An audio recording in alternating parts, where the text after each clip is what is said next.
እንኳዕ ናብ ትግራይ ቲፕስ ብድሓን መጻኹም ንሎሚ ቀለልትን ከበድትን ሕቶታት ዝሓዘ ናይ መጽሓፍ ቅዱስ ኪዝ ሒዝና ኣለና ፍልጠትኩም ፈትንዎ ንበዓልኩም ቻሌንጅ ግበሩ ክንደይ ሕቶታት ብትክክል ከም እትረኽቡ ድማ ንርአ ሕዚ ብቐጥታ ናብቲ ሕቶታት ክወስደኩም መርከብ ዝሰርሐ መን ይበሃል አብርሃም ኖህ ሙሴ ዳዊት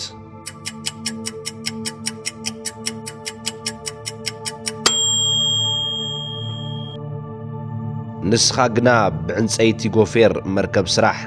ነታ መርከብ ክፍልታት ግበረላ ውሽጣን ደጋኣን ከዓ ብቕጥራን ለምጻ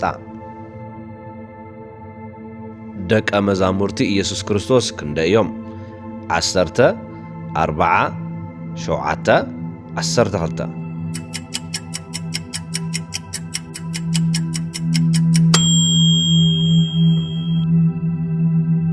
ኢየሱስ ነቶም 12 ደቀ መዛሙርቱ ጸዊዑ ንርኹሳት መናፍስቲ ኸውጽእዎም ንዝኾነ ደዌን ሕማምን ድማ ክሕውዩ ስልጣን ሃቦም እቲ እግዚአብሔር ዝፈጠሮ ናይ መጀመርታ ሰብ መን ይበሃል ኖህ አዳም አብርሃም ይስሐቅ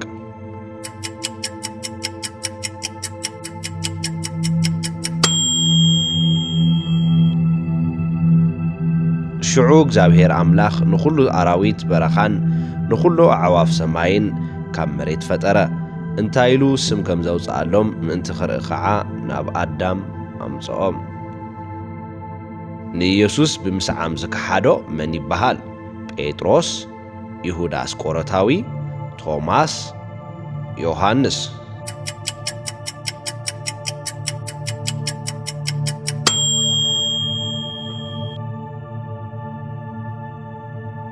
ኢየሱስ እዚ እናበሎም እንተሎ እነሆ ብዙሓት ሰባት መጹ ካብቶም 12 ሓደ ዝኾነ ይሁዳ ድማ ይመርሖም ነበረ ንኢየሱስ እውን ክስዕሞ ቀረበ ኣብ መጽሓፍ ቅዱስ ቀዳማይ ንረኽቦ መጽሓፍ ኣየናዩ ኦሪት ዘጸአት መዝሙር ዳዊት ኦሪት ዘፍጥረት ማቴዎስ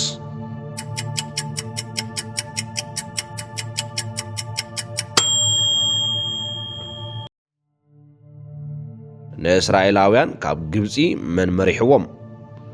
ሙሴ ዮሴፍ ኢያሱ አሮን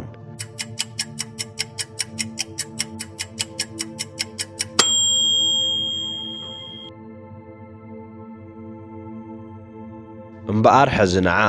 ንህዝበይ ደቂ እስራኤል ካብ ግብፂ ከተውፅኦም ናብ ፈርዖን ክልእኸካ እየ በሎ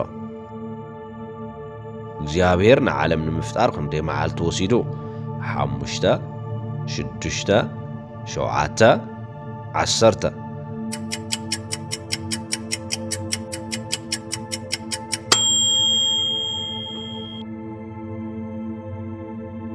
እግዚአብሔር ድማ ኩሉ ስርሑ ብ6 መዓልቲ ፈጺሙ ብ7ይቲ መዓልቲ ካብ ኩሉ ስርሑ ኣዕረፈ ኣብ መጽሓፍ ቅዱስ እቲ ዝሓየለ ሰብ መን እዩ ጎልያድ ሶሎሞን ሳኦል ሳምሶን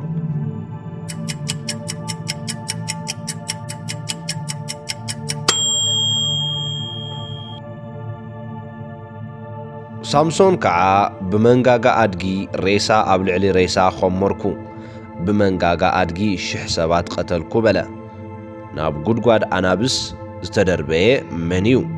ዳንኤል ኤልያስ ሕዝቅኤል ኤርምያስ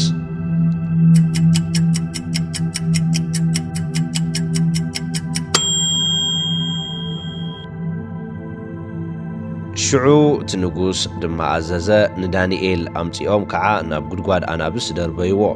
እቲ ንጉስ ድማ ንዳንኤል እቲ ኩሉ ሻዕ ተምልኾ ኣምላኽ የናግፍካ በሎ ናይ መጽሓፍ ቅዱስ እቲ ናይ መወዳእታ መጽሓፍ ኣየናዩ ወንጌል ማቴዎስ ራእይ ዮሐንስ ግብረ ሐዋርያት መዝሙር ዳዊት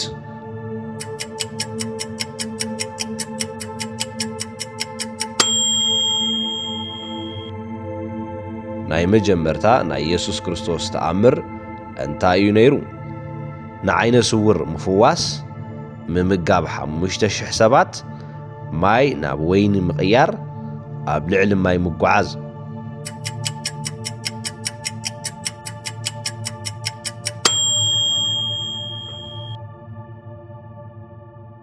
ኢየሱስ ነዚ ናይ መጀመርታ ተኣምራት እዚ ኣብ ገሊላ ኣብ ትርከብ ኣብ ቃና ገበረ ክብሩ ድማ ገለጸ ደቀ መዛሙርቱ እውን ብእኡ ኣመኑ እቲ ደርሆ ከይነቀወ 3,000 ንኢየሱስ ዝከሓደ መን እዩ ይሁዳ ጴጥሮስ ቶማስ ዮሐንስ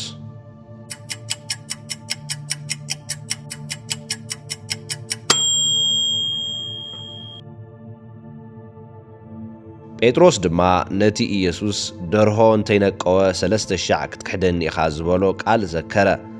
ናብ ደገ ወፂኡ ድማ ኣምሪሩ በኸየ ተጠራጣሪ ደቀ መዝሙር ተባሂሉ ዝፍለጥ መን እዩ ዮሐንስ ጴጥሮስ ቶማስ ያዕቆብ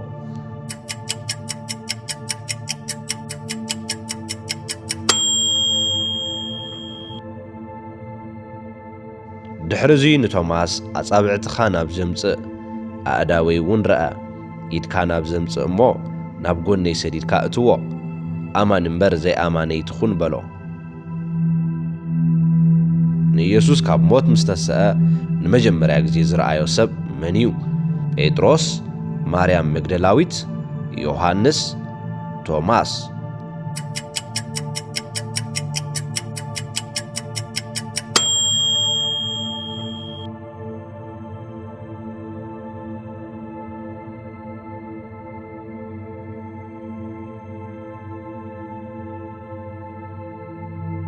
ቀዳማይ መጽሓፍ ሓድሽ ኪዳን እንታይ ይበሃል ሉቃስ ዮሐንስ ማቴዎስ ግብሪ ሐዋርያት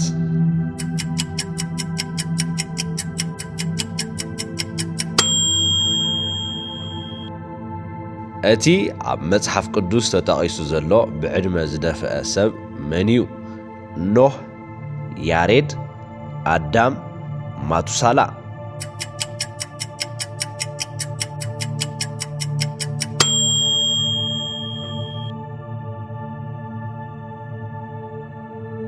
ማቱሳላ ዕድሚኡ 969 ዓመት ኮነ ሞተ እውን ናይ መወዳእታ ቃል መጽሓፍ ቅዱስ እንታይ እዩ ኣሜን ጎይታ ጸጋ ድሕነት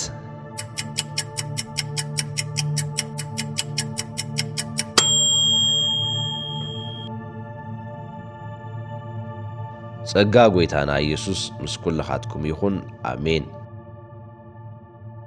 ኣብ መጽሓፍ ቅዱስ እግዚአብሔር ጓሳየይ እዩ ዝብል ጠቕሲ ዘለዎ መጽሓፍ ኣየናዩ መጽሓፈ ምሳሌ ትንቢተ ኢሳይያስ መዝሙር ዳዊት ኦሪት ዘጸአት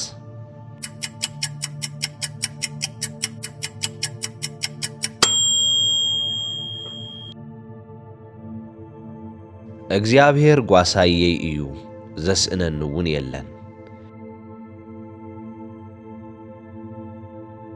ኣብ እዋን ስብከት ጳውሎስ ደቂሱ ካብ መስኮት ዝወደቐ መን እዩ ጢሞቴዎስ ኣውጤክስ ቲኪቆስ ዲማስ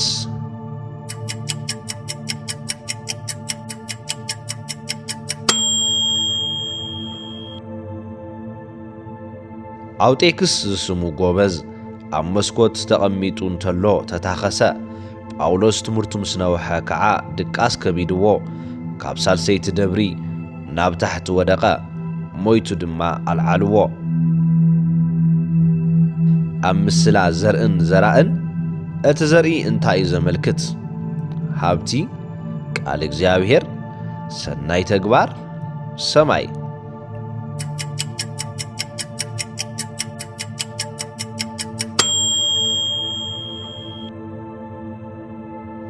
ናይዚ ምስላ እዚ ትርጉም ከዓ ከምዚ እዩ እቲ ዘርኢ ቃል እግዚአብሔር እዩ ንይሁዳ ተኪኡ መበል 12 ደቀ መዝሙር ዝኾነ መን እዩ በርናባስ ማትያስ ሲላስ እስጢፋኖስ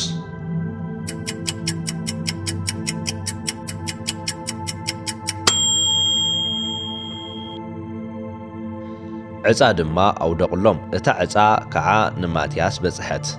ምስቶም 11 ሐዋርያት እውን ተቆጸረ። እታ እንኮ ጓል አንስተይቲ ዳኛ እስራኤል መንያ ነይራ? ሃና፣ ማርያም፣ አስቴር፣ ዲቦራ?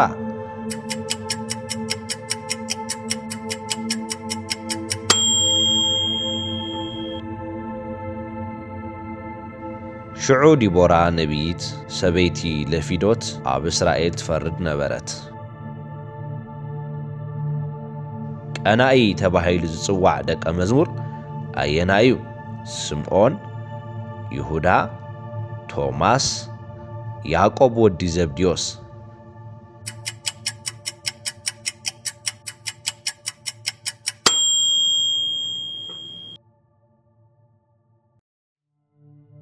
ማቴዎስን ቶማስን ያዕቆብ ወዲ እልፍዮስን እቲ ቀናኢ ዝተባሃለ ስምዖንን። ብኖህ ጊዜ እቲ ናይ ማይ ጥፍኣት እንትመጽእ ክንደይ መዓልትን ለይትን ዝናብ ዘነበ? 20 30 40 50?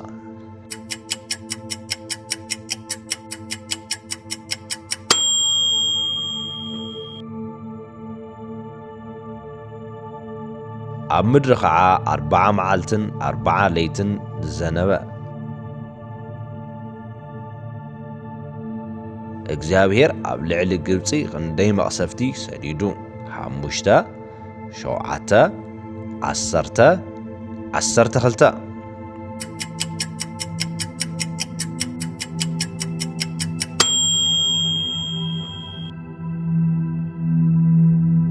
ኣብ ሃገር ግብፂ ዘሎ ኩሉ በኹሪ